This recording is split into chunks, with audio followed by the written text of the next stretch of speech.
महाराष्ट्रात बघा कसं छपरी राजकारण सुरू आहे.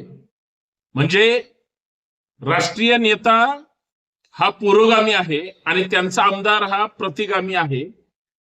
कार्यकर्ते अंधभक्त यांचे सुद्धा आहे जे आपल्या नेत्याचा जय जयकार करतात.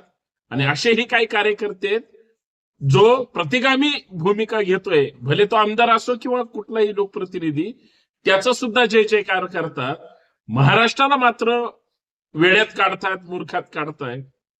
अरे तुम्ही फक्त नावाला पुरोगामी आहेत, पुरोगामित्वाची तुम्ही फक्त झालर पांघरले, पण जी लोक समाजामध्ये जाती जातीमध्ये धर्माधर्मामध्ये विष कालवण्याचं काम करतायत, विखारी बोलतायत. नेता फक्त नोटीस पाठवतो, नेता फक्त चर्चा करतो माध्यमांसोबत, कारवाई काहीच केली जात नाही.